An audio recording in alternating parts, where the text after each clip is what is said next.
ata me qenë të liruar për pagesës statimit.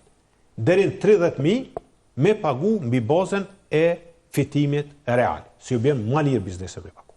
Për bizneset e reja, prodhuese, inovative, ne kemi një sektor ku po tregohet që kemi përparësi komparative në raport me të tjerët, sektori IT-s. Sot, kur po i vizitoj, ka kompani që i ka 3.000 punësuar. Dikon ndoshta rreth 40.000 njerëz sot në Kosovë mbi 40.000 pra që punojnë në sektorin IT-s, me paga mbi 1.000 euro. Në mesatare po flas. Domethënë, edhe ti po e vëren që këtu i ki përparësi. 800 milion e patën vetëm eksportin, pra shërbimeve që për krahje, për ndërmarrjet prodhuese dhe ndërmarrjet inovative që hin edhe këtu të IT-s me subvencione dhe grante deri në 30% të investimit tyre. Me qëllim që mi stimulu me hop kompani të reja me rrit sektori. Kompani të reja. Pastaj zhvillimi edhe krijimi kushte për financim alternativ. Tu përfshi edhe zhvillimin e tregut të kapitalit. Çfarë kupton kjo? Që ne kupton me krijimin e bursës. Që një kompanit mu listu në bursë, me pas edhe financime alternative për bizneset. Gjithashtu, e patëm themelu fondin për garantimin e kredive, do të më rrit kapitali këtij fondi, që m'ja garantu kredit, sidomos kredit për çdo bizneset inovative dhe startupat e ndryshëm. Bizneset cilat investojnë mbi 500.000 euro dhe punësojnë mbi 50 punëtor, vitet e para të punës tyne mu liru prej pagesës taksave. Çfarë periudhe mundet me qenë ajo që i liron? Për shkak se kjo është një praktikë që ndiqet gjithandej Bashkimit Evropian, pra ku i jepet një mundësi, një biznesi i cili është i ri dhe i jepet një periudhë e caktuar që është shumë e rëndësishme për ta. Pra mos me pagu taksat derisa ti vetëm fillon me i marrë kam si biznes. Nëse se ban vendin tanë atraktive, ato shkojnë vendet e regionit. Po, qyshin ka shkojnë? Shkojnë dikun tjetër. Prandaj, kjo është një incentiv që ata mi tërhiq edhe me ardhë me investu në Kosovë. Përveç pjesës bizneseve, na kena mendu edhe për të punësuar në sektorin privat. Fondi prej papunësisë. Çka në kupton kjo? Dikush e u vendin e punës se kompanit falimentojnë.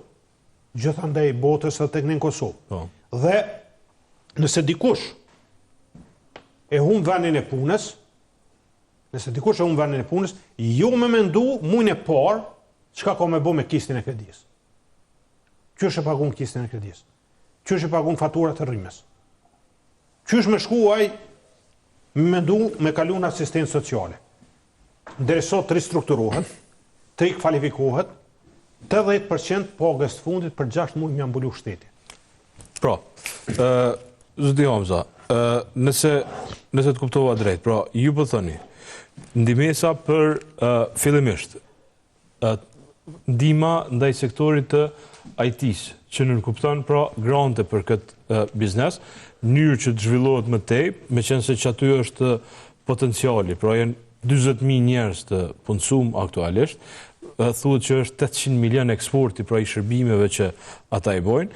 E dy, për bizneset e reja që investojnë mbi 500.000 euro dhe punësojnë njerëz, fillimisht ju ndihmohet pra mos t'ju marrin mirët taksat, dhe 3, njerëzit që humbin punën për një periudhë për 6 mujore, shtetit t'ja garantoj 80% të pagës.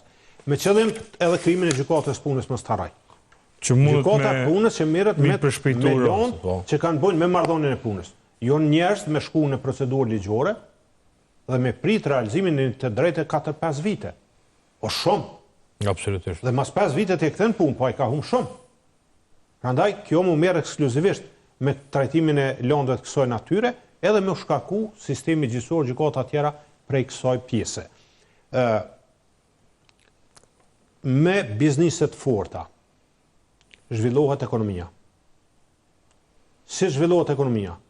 Buxheti do të rritet përmes rritjes ekonomike dhe zhvillimit ekonomik. Ne kemi qëllimin mbrojt edhe shtresat që kanë standard më të ulët jetesës. Dhe pagat deri në 400 euro mos mu tatu. Mbi 400 deri në 800 8% dhe mbi 800 10%. Tash, këto efekte për ata që nuk e kanë punu këtë punë, unë me thonë, po okej, po liroj kanë deri në 400, sot janë të liru në deri një mas, po rritet pragu. Po mirë, po e liron deri në 400. Po kur të rriten pagat, ty paguajnë tatime ma shumë këtë 8% edhe 10%, se mos e modhe pagav, pastaj kalon e këtë shkollën që është 10% edhe 8%. Pro i ka e përgjigjen e Kuranit, që tha ku dëni mi morë porët? Jo, porët të regojon. Se që të punë besoj... Se a i numrej që ato që janë qëtash, në kasaforta që të janë, nëse bëtë që kjo, ku mi morë porët? Shiko, Leo, nuk është që këto për thamë në aspektin e një programi zgjedhor edhe elektoral, premtim elektoral. To gjëra i këmë bëtë kalura. Jo që i këmë ledzu, po i këmë bo. Në 2009, këmë qenë në Ministrinë e Financave. Me janar 2009 jenë hypë ligjet e reja edhe politikat e reja fiskale përmes legislacionin fuqinë Kosovë. Norma e tatimit fitim të korporatave është zvoglu nga 20 në 10 për 50%. Deri në vitin 2009, kompaninë Kosovë kanë paguar 20% tatim fitim, që ka qenë me larta në vendet e regionit. Dhe kumë barazu me vendet e regionit, me qëllim që me bo Kosovën të barabartë me vendet e regionit. Tatimin tërë në individuale, shkolla sipërme, ka qenë 20%, orë zvoglu në 10%. Pra, edhe në zvoglu, në anën tjetër edhe u rritë ekonomia, edhe bugjeti u rritë. Edhe bugjeti u rritë. Dhe në 2011 janë vendime zyrtare të qeverisë, edhe atëherë më ka thonë, nuk mundesh me i bo, falimentar shteti, s'lejon FMN-ja, është premtim elektoral, mos i besoni, këtë i kanë thonë. Po pogat janë rritë. 2011 pogat arsimtarve janë rritë 50%. Janë rritë gjithë shërbjysve që publik që kanë morë poga përmes bugjetit Kosovës. Edhe mjek, edhe polec, edhe ushtar, edhe të tjerve. Dhe nuk ka qenë kjo rritja fundit gjatë ati mandati. Ka qenë edhe një rritje në vitin 2014, dikun bi 25%. Dhe prej atëherë nuk kemi pas ndonjë një rritje do me thonë se të pogave. Çmimet, e thamë që kanë shku, po bre çmimet në Kosovë, pasi që na jena shëndru në një lloj ekonomie konsumuse e nuk prodhojmë shumë, po edhe importuat inflacioni. Po çmimet që shtë ngrit ty çmimi energjisë elektrike. A ndikon në kostën thuja se cilit biznes. Edhe ati prodhues, edhe ati shërbys. Dhe ti kur të rritet fatura energjisë elektrike, normalisht që ti kime reflektu edhe në produktin tanë dhe shërbimin tanë. Pse si ke rriti kapacitetet tua produse? Çka ke bo? Dhe kur të rritet buxheti, normalisht që vjen të rritja pagave dhe po kum premtu dhe qëndroj këtij premtimi. Edhe publikisht po e tham. Po. Që nuk e realizojnë fillim të mandatit. Viti i parë, fundi i vitit parë, nuk më zanë zyre si kryeministër.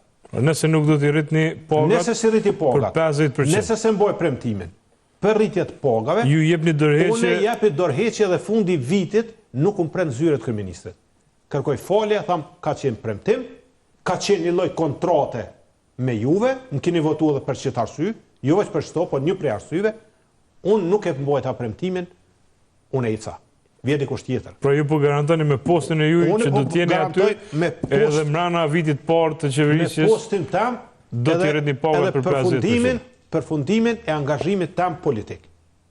Aty përfundan. Që me thone, leni politike. Po, e lo politiken. As një dit nuk rrimon politik.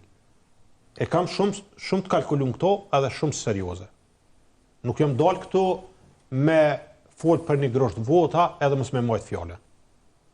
Kjo është çështje shumë serioze. Edhe çka në kupton kjo?